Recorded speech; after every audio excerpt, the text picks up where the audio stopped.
Hola, Kay. Hola. How are you? Muy bien.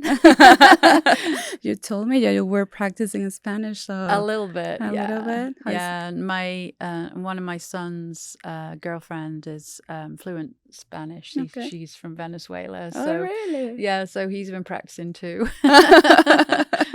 That's awesome. So I'm super excited and honored for you to be here, to be sharing, your experience and everything that you are doing in our community here in Orlando. Because, and I mentioned to you before, I think sports and soccer in general unites community, and you have truly been a champion on that. And I want you to start from the beginning, right? To share with our listeners your journey. Why did Kay come to the US? How everything started, right? Sure. Well, I came to the US in 2004, and so my ex-husband had an opportunity for a job or it wasn't even, I don't know if you could call it a job, but it was in Austin. Okay. So flew over, had a look, and just obviously loved Austin. It's a very cool city. Beautiful. So that's where we ended up having a house. And so in the beginning, obviously I couldn't work because I didn't have a green card or anything else. So I think that was where my first kind of interest in philanthropy came. Okay. Because I started volunteering. Okay. Mostly with kids' charities. In a previous life, I was a preschool teacher and owner. Just a very, very passionate about education and kids. And one of the subjects I used to lecture on in college was signs and symptoms of abuse in children. So when I moved to Austin, there was two actually organizations that I ended up volunteering for, the Center for Child Protection and Austin Children's Shelter. So that was kind of where the philanthropy piece came from, I think. And then it was while we were there, our hometown team in England, Stoke City, who sadly are no longer in the Premier League, they got relegated. But they're one of the founders of the Football League. So they were founded in 1863. Oh. So my ex was a part owner, and they were looking for a partner in America. And so I guess that was around 2008. And so we started looking at the soccer landscape, what's happening, we hadn't even really paid any attention, quite on being truthful here. Yeah. So we started looking at MLS, we looked at USL, which is obviously the minor leagues. Couldn't find really what I guess we thought they were looking for. And in the end just said, you know what? We haven't got anything else to do. Why don't we just like that, right? Just like Let's that, start. yeah, over breakfast one morning. Why don't we start a team? And that's literally what happened. So we went to USL, which are actually based in Florida, in Tampa. Okay.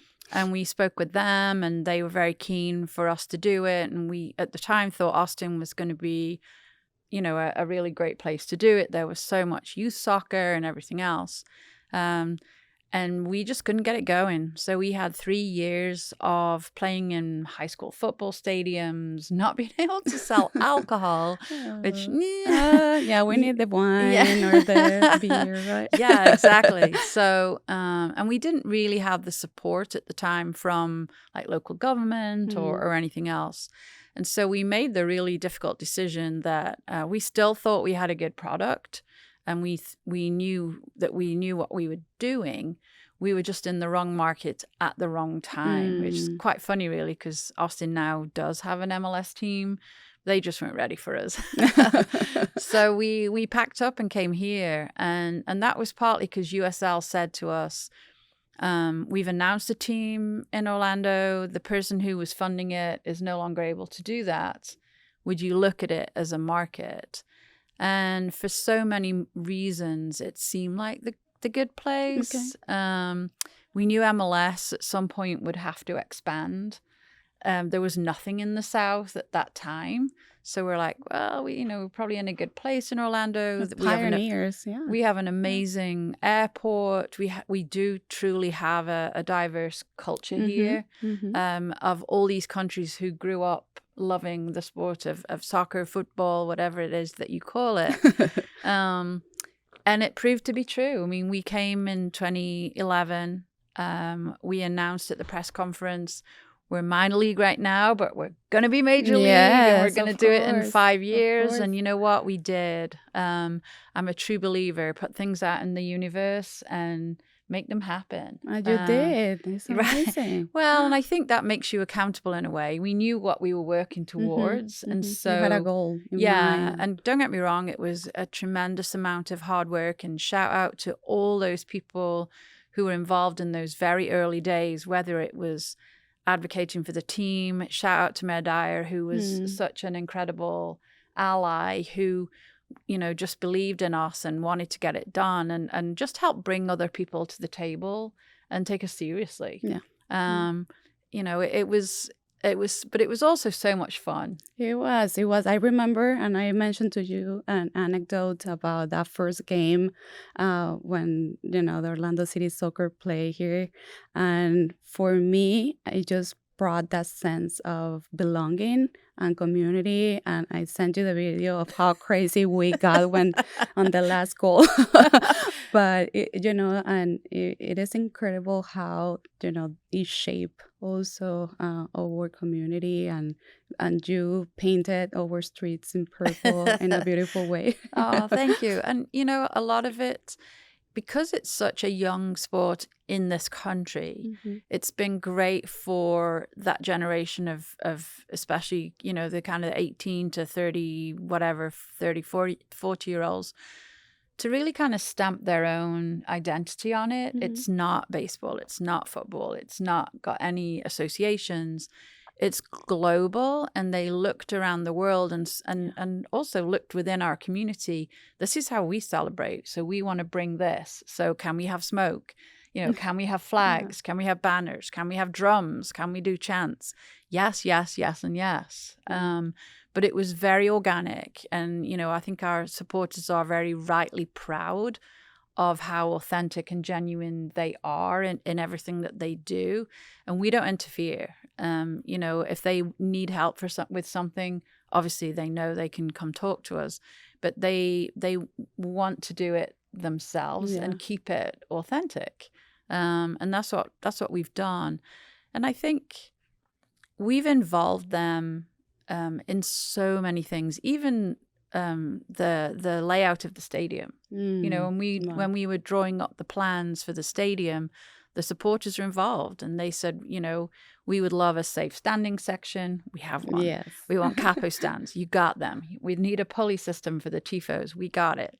So I think all of those things just make your fan base, your supporter base, so much more loyal, and because you keep including them. This is their club. Yeah. And you mentioned something about why choosing Orlando, right? You have a very diverse community here, and the Latino fans were crazy about soccer. Yes. How has the Hispanic community impacted the world of soccer here locally? Sure. I mean, obviously from the fact that we at one point had Brazilian owners, obviously we were from the UK, so you'd already got two kind of very, strong football cultures going on right there.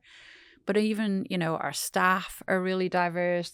You hear so many different languages spoken in our office, which is great. Amazing. And then on the terraces, in the stands, you truly see it and hear it. I mean, a lot of our chants are in Spanish, which is so cool, and it means other people, if you've never learned a word of Spanish in your life, the words to Vamos Orlando. Vamos Orlando, yes, of course. Which is just, it just, again, speaks to that inclusivity and the diversity of what we found here.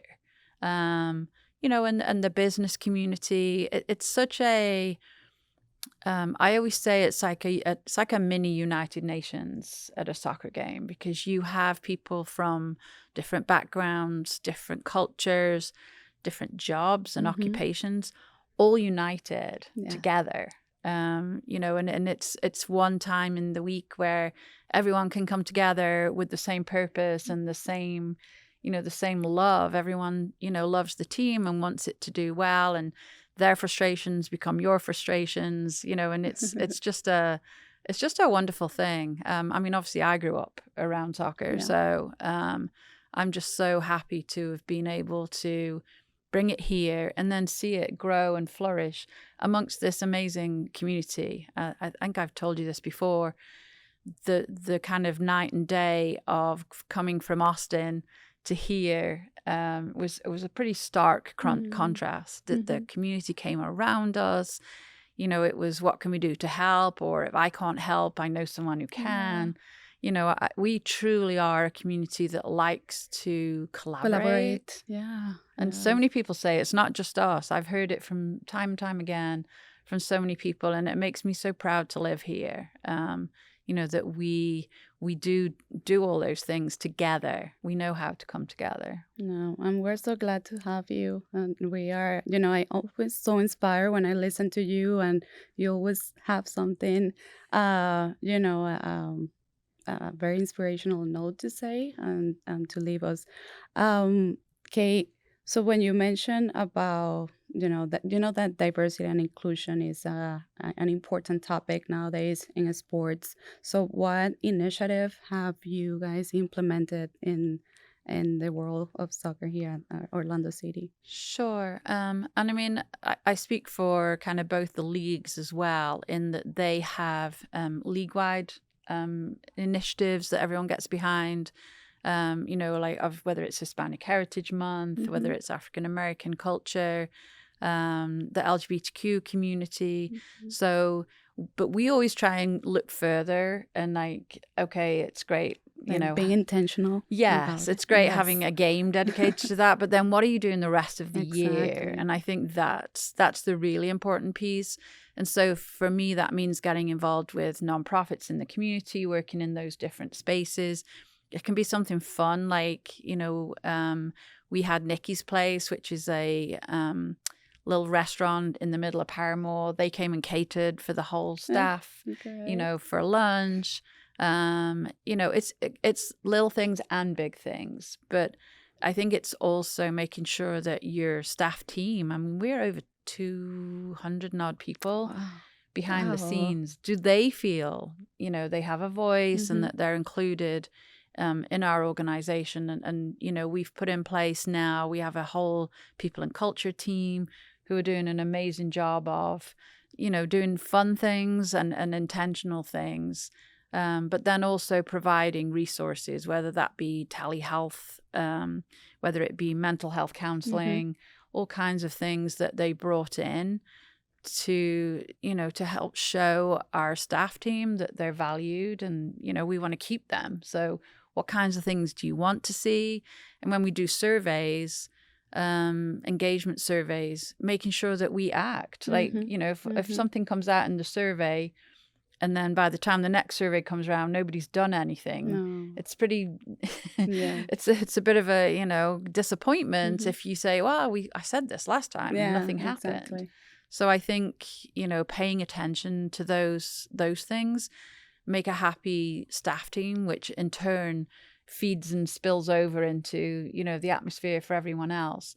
And that goes with looking after our players too. If you've got players who've moved here from another country, maybe their family doesn't speak English either, Mm-hmm. it's kind of scary. Yeah. So helping Yeah. them find somewhere to live, helping them find schools, making sure, or obviously Orlando Health are our amazing partner and have Mm-hmm. been since the beginning, but they have a concierge service so that, if you're a Spanish speaking player, your kid's sick in the middle of the night, you have someone. Oh, And though taking away those worries from the of players course. again, makes life so much easier, and then they play better because they're being taken care of. No, that's nice. I didn't know that part. That's beautiful to know. Yeah. Because yeah, it is scary, and even. coming from a different country, speaking Sure. the language, it can be Yes. scary, and not Yes. speaking it even more, right? And Absolutely. that's why, hablamos Spanglish. I created this space for over either over Latino community to share their experiences so we can inspire Yes. others, but also talking to people like you that can also let everyone know that, they are that companies or organizations are taking, a step into addressing issues, right? Sure. With Yeah. I mean, regards we to. we give English Hmm. lessons.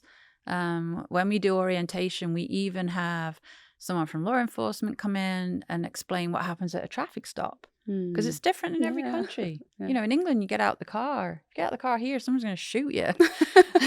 So, Oh my God. you need to know those Mhm. things. Yeah. And so I think what we've done is over the years, we've learned almost by default sometimes the things that the information we should be giving, Hmm. and sometimes the ones you have to keep reminding as well, just to make sure our players are safe and happy, and able to settle in, and their families settle in Yeah. as well. Yeah. It's so important. It is. It is. And Kay, do you have any fun anecdotes with the Latino, fans on the stadium? Well, Ooh, I'll have to think about that one. I don't yeah. know if there's.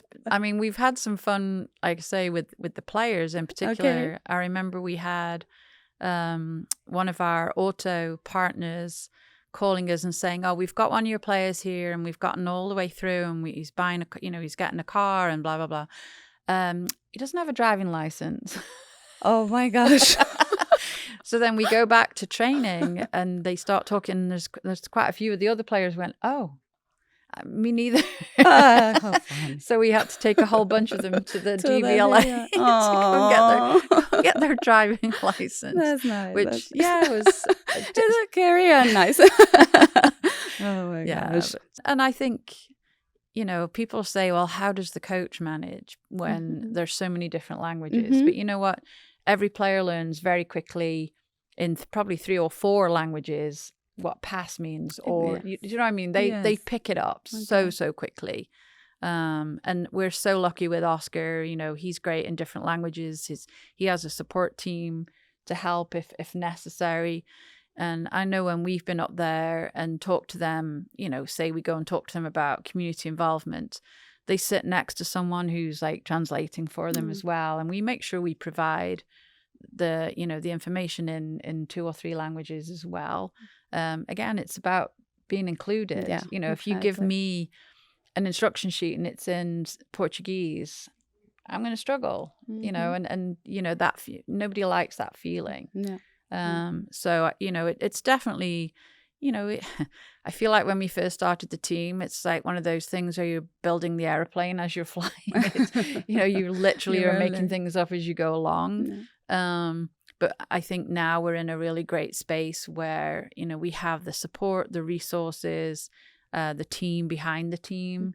Hmm. Um, I mean, Uh, how things have changed. There's a documentary called The Damned United, and it's set way back in like the 70s. And there's this one scene in it where first of all, you see them out on the pitch, and it's a mud bath. I mean, mm. it's the grass is just awful.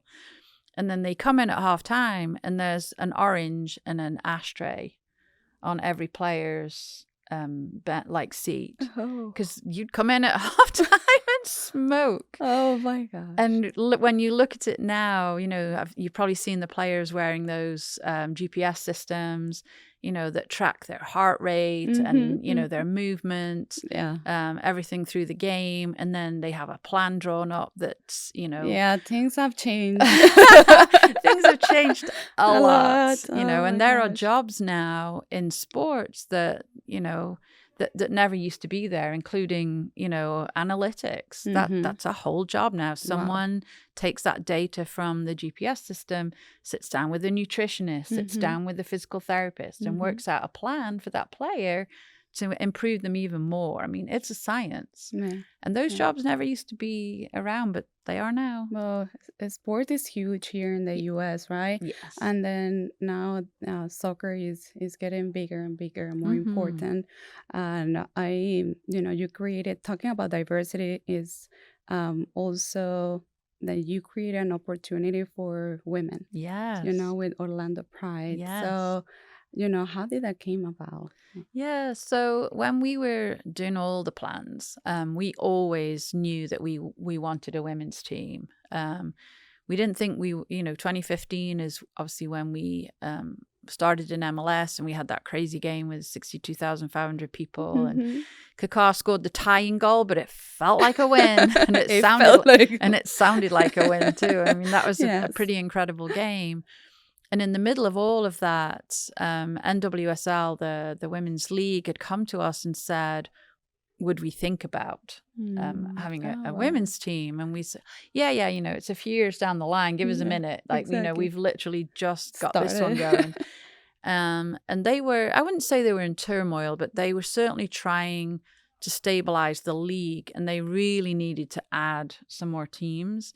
And so they said, well, what if we give you a big name player? Like, would that make you, come in a bit sooner, like next year? And we were like, oh, who are you talking about? And they said Alex Morgan, who is, obviously such a huge star. And obviously has also become such an advocate for equality and equity for women in sport.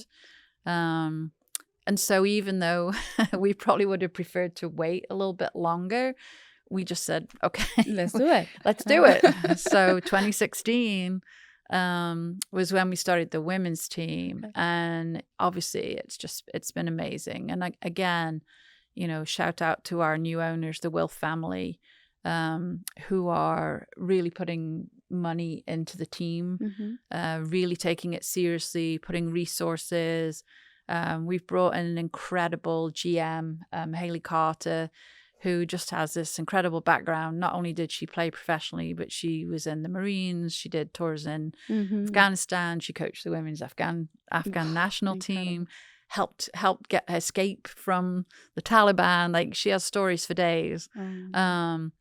But she's already, kind of bringing a lot of new energy. That's good. And just new, kind of really looking at, well, what else can we do for our players?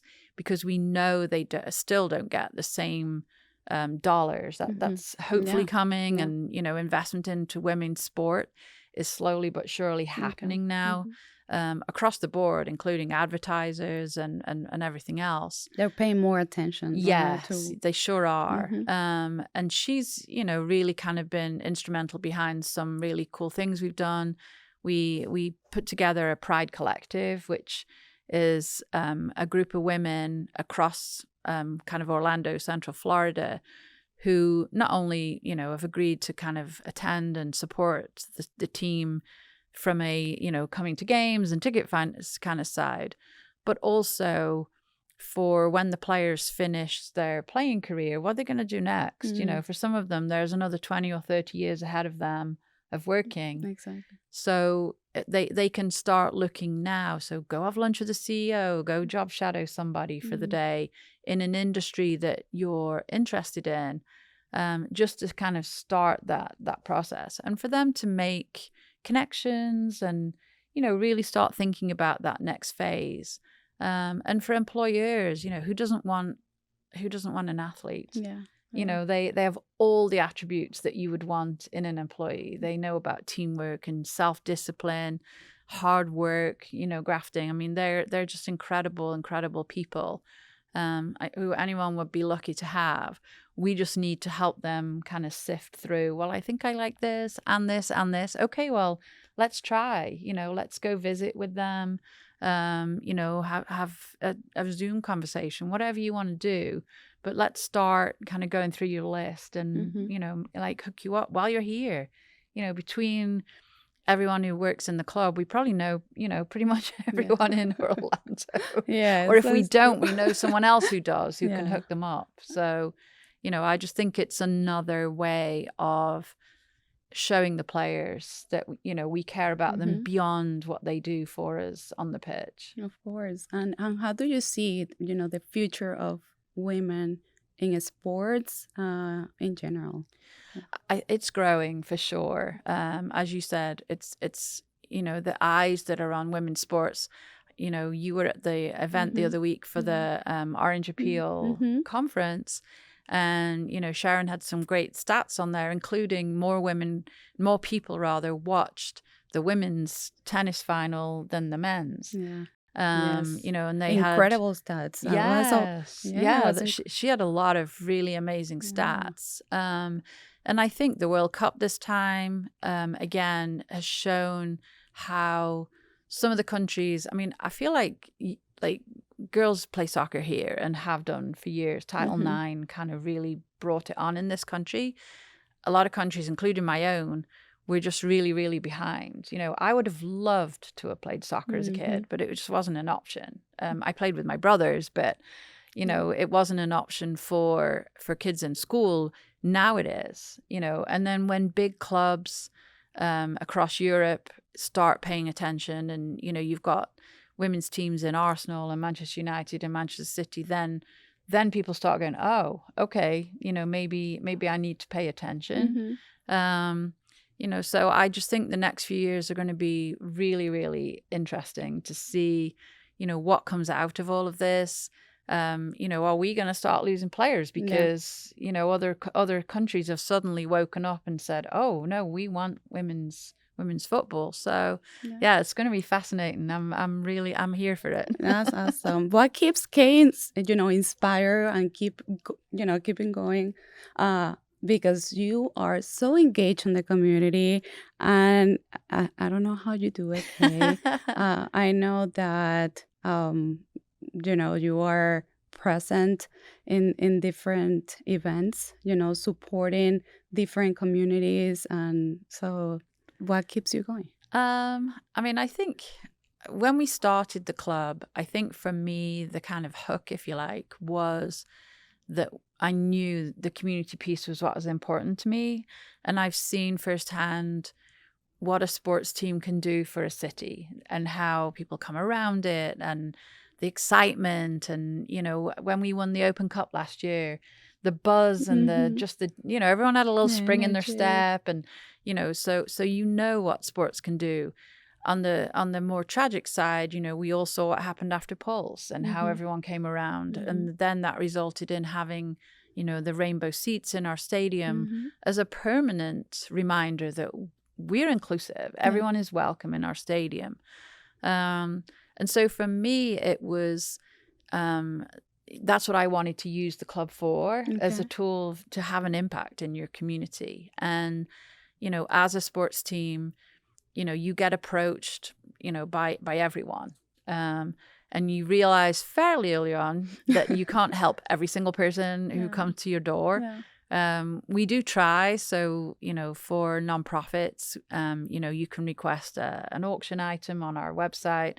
So even if, dogs or animals aren't in our mission statement, however, we would still love to help your nonprofit. So, you can have a signed ball, and that will hopefully raise, a few $100 more for your nonprofit. But for me, it's whether, just us being involved brings attention to a cause, awareness. They call it friend raising. Everyone has to fundraise. I understand that. But sometimes friend raising is just as important, where you've never heard of a particular cause or nonprofit, and now you're like, whoa, I didn't know that. Now I want to know more. So again, you're helping that nonprofit by drawing attention to it, and hopefully, even if only one of that 100 people who saw that particular thing go and say, how do I help? You did something. So I think that's, for me, that's always my motivation is, I can go home every day and think, well, hopefully I've had an impact in someone's life, in some small way, whatever it is. And there's so many different ways we do get involved, player appearances. We do Kick Childhood Cancer for the whole of September. The whole of MLS does it. It's one of those things that never has a lot of attention the rest of the year round. has never really attracted the big funding. We're trying to change that, and we're trying to make people really think about pediatric cancer. And it means, we have a bunch of kids out from Arnold Palmer Hospital. They come and do a fancy camp at the stadium. We honor them at the game. We have yellow nets. There's all kinds of things. And again, it's just, even if it's only a few hundred people who suddenly go, I've never even thought about it. Yeah. How do I get involved? That's what we're trying to do. What do you wish? I don't know, that one wish that you have for or something that you would like to accomplish here, still, that is in the back of your mind, and you still are going after that. There's so many, but I would say not even in the back of my mind, is the front of my mind is homelessness, and the lack of affordable housing that we have, in this community. And you only have to walk around our stadium, and you will see it every single day. And if I had a magic wand and could make that go, go away, I want to help, and I think, again, it's bringing attention to some of those nonprofits who are doing amazing work. Obviously we want to make sure everyone's fed and clothed and sheltered. But even more importantly, how do we help them get back on their feet? How do we help them help themselves and become, like a fully working, member of society again? And those are probably the ones that keep me awake the most. And, we work with many, many different organizations, and obviously with Mayor Dyer's office. And it's certainly something we've seen get worse. So that's the one. If we can have a bigger impact on that would make me happy. Of course, yeah, and you have such a beautiful heart, Kay. What do you? I don't know if you have an ask for our Latino community. How can we get more involved? I know we can attend the games, be part of it. I think it's kind of like a movement, right? Or the Orlando City and Orlando Pride. But is there an ask that you have? Yeah, I mean, definitely, obviously come to a game. We've always said you only need to come to one, and then you want to come again. And especially the women, come out and support. And I think we have to get away from this kind of only women go to watch women. It's not true.